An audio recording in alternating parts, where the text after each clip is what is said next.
તંત્રની આંખો હજુ સુધી ખુલી જ નથી અને નાગરિકોમાં રોડ નહીં તો ટોલ નહીં જેવા નારા ગુંજવા લાગ્યા છે। સ્થાનિકોએ તાકીદે માર્ગ મરામતની માંગ સાથે ચીમકી આપી છે કે જો અવગણના કરવામાં આવશે તો ઉગ્ર આંદોલન કરવામાં આવશે। વલસાડ જિલ્લામાં ચોમાસાના પ્રારંભ સાથે જ ધોરીમાર્ગો અને જિલ્લાના આંતરિક રસ્તાઓની દયનીય સ્થિતિને લઈને લોકોમાં વ્યાપક રોષ જોવા મળી રહ્યો છે। ખાસ કરીને નેશનલ હાઈવે 48 પર પડેલા મોટા ખાડાઓ અને તેના કારણે સર્જાયેલા અકસ્માતોએ પ્રજાના આક્રોશને વધુ ભડકાવ્યો છે।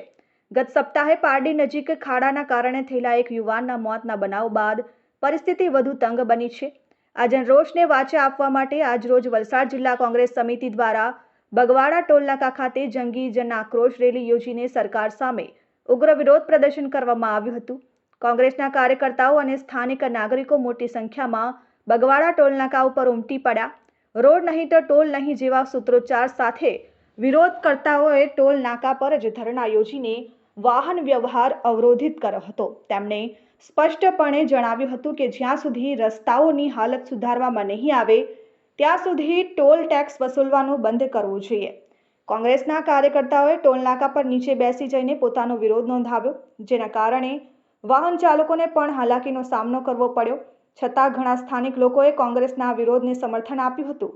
આ વિરોધ પ્રદર્શન દરમિયાન પોલીસ અને કોંગ્રેસ કાર્યકર્તાઓ વચ્ચે ઘર્ષણ પણ સર્જાયું। પોલીસે પરિસ્થિતિને કાબૂમાં લેવાનો પ્રયાસ કર્યો, પરંતુ કોંગ્રેસીઓ પોતાના માંગણીઓ પર અડંગ રહ્યા। સૂત્રોચ્ચાર અને પોલીસ સાથેની ચકમક વચ્ચે પણ કોંગ્રેસનો આક્રોશ યથાવત રહ્યો હતો। આ જન આક્રોશ રેલીએ વલસાડ જિલ્લામાં રસ્તાઓની ખરાબ હાલત અને ટોલ ટેક્સના મુદ્દાને ફરી એકવાર સપાટી પર લાવી દીધો છે। કોંગ્રેસે સરકારને સ્પષ્ટ ચેતવણી આપી છે કે જો આ મુદ્દે તાત્કાલિક પગલાં લેવામાં નહીં આવે તો આગામી સમયમાં વધુ મોટા પાયે આંદોલન કરવામાં આવશે। સ્થાનિક નાગરિક પણ આ મુદ્દે સરકાર પાસેથી તાત્કાલિક ઉકેલની અપેક્ષા રાખી રહ્યા છે।